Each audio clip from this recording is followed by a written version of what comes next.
Hello there, Wastecasters. It's 4:47 and it is the 7th of March today. I've had quite a nice day. I'll just put the camera on so you can see me properly. There you go.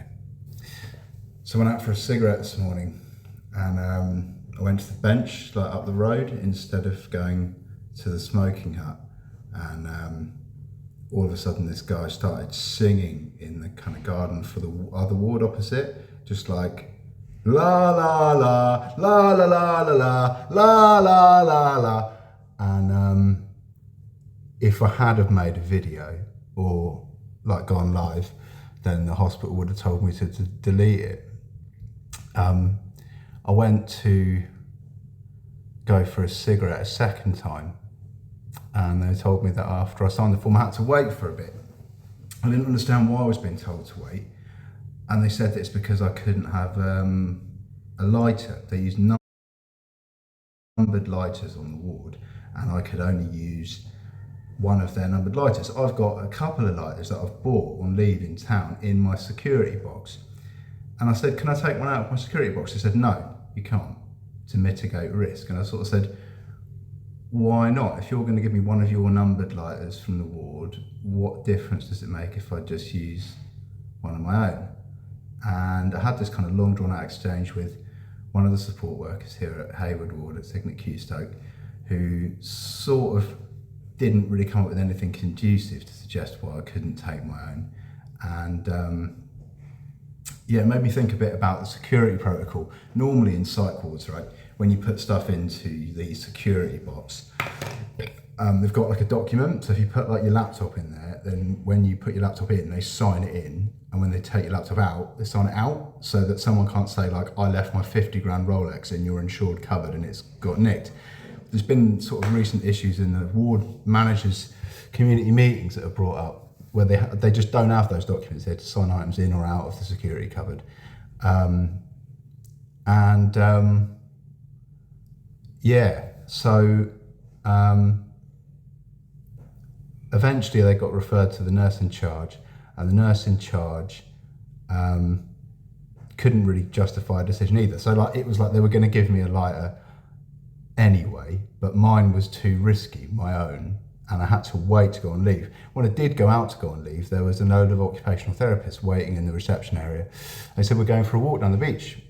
Do you want to come with us? Instead of going out for a cigarette on grounds leave. And so I said, yeah, okay, go for a walk on the beach. Really nice, we went for a coffee. When I got back, it was a bit unfortunate, but the same guy that was singing in the garden this morning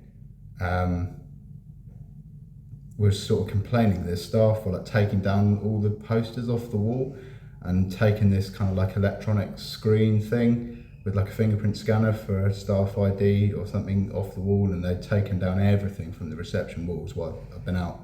I got back about 20 to 3.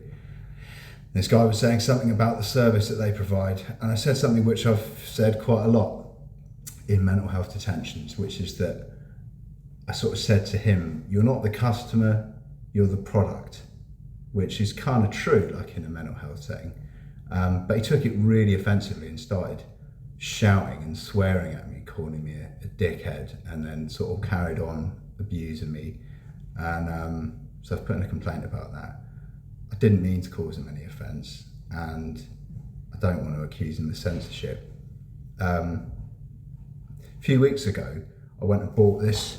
I went into town and I bought a USB OTG adapter, which is a thing so you can plug into a phone and you can put your USB pens into it. On that day, I asked to get my USB pens out of the security cupboard, and they told me that I wasn't allowed them. And I was like, why can't I have my USB pens out of the security cupboard? Like, what would prevent me from having those? And again, they sort of couldn't explain themselves. They just sort of gave this, like, said it had to be MDT, which stands for multidisciplinary team. They said you can't have them until they're MDT, and I said they're completely harmless. They're not contraband items. Show me your list of contraband items. We had this exchange where eventually sort of several other staff sort of rounded on me outside the office door. They threatened to call the police on me eventually. They said, "You're barricading the office door. We'll call the police if you don't go now." And I was like, dude, I'm just asking for my USB pens. Because I'd bought this USB-C adapter to go into my phone, they wouldn't let me have the USB pens. I don't want to make any sort of false accusations, but I've got like a navy blue USB pen. It used to be my mum, Alethea McLeod's. It had like footage on there of my 2nd birthday where my Uncle Clive and my Auntie Maria and my grandmother Enid, my grandpa Derek, Enid and Derek Finch, and my mum Alethea McLeod were on the 28th of June 1988 celebrating my 2nd birthday, putting together a climbing frame for me and some other things. I'd converted it from VHS onto like digital format, and also had loads of phone call recordings.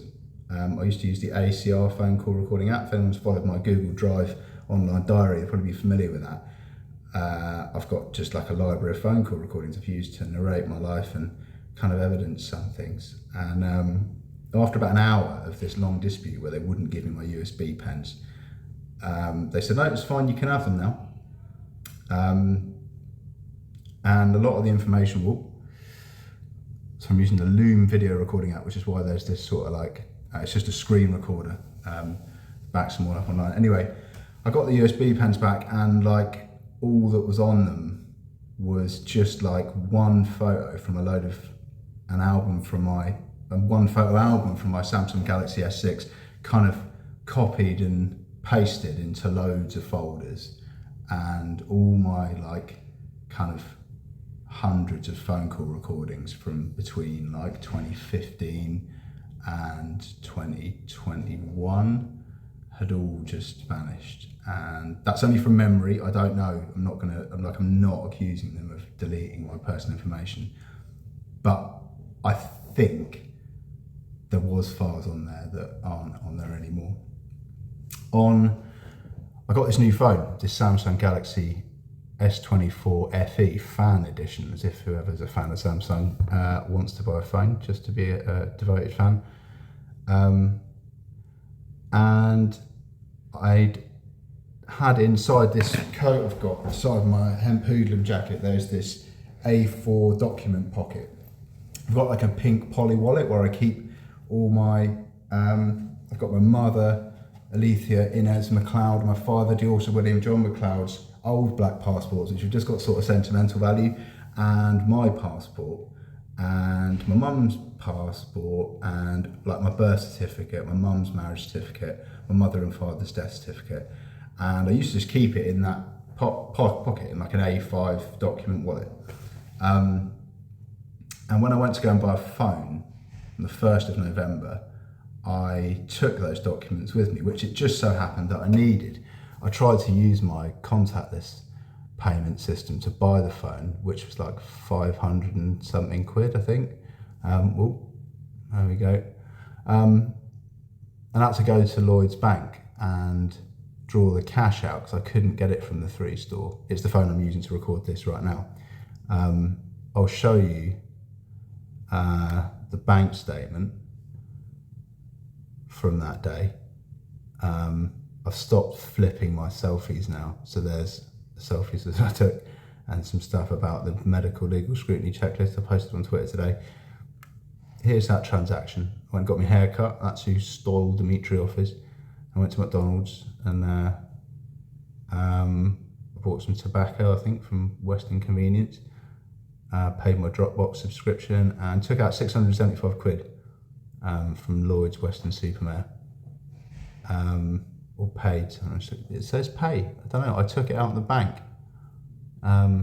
Anyway, before I was allowed to go on leave that day, one of the nurses at the ward kind of accosted me and said, "You can't take your photo IDs and your passports with you if you go on leave." And I said, "Why not?" And she sort of couldn't give me any rational justification as to why I couldn't take these with me.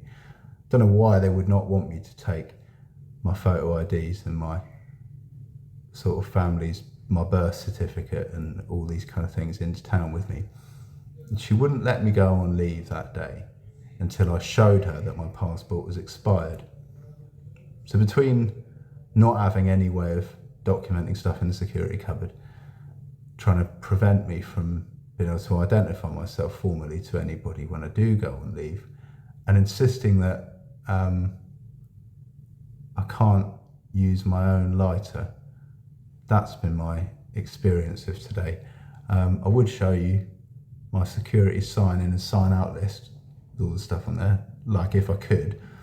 They just don't have one. So someone could literally say that they'd got a $2,000 MacBook Air on leave and put it into the cupboard, and it had been stolen by the hospital, and the hospital would have no redress. And equally, if any of my stuff went missing, I've got a laptop that I bought on Amazon a little while ago, like a cheapy one, and yeah, there's just no documents. When you sign stuff in and out, they just go, yep, here's your thing and here's your other thing. So yeah, Mr. Singing Man, la la la la la la la for like 5 minutes really loudly while I was having a fag on the bench. Sorry if I offended you, mate. There was no need to verbally assault me in the foyer. And to everybody else who thinks I'm horrible cunt, I'm sorry. And to anyone who still respects me and who's trying to help out with my ongoing treatment and disaster of a life, I just want to express my genuine heartfelt gratitude. I saw a post on Twitter that said, if you could send one message to Elon Musk, what would you say? And I said that historically, the power of love will always take precedent over the love of power.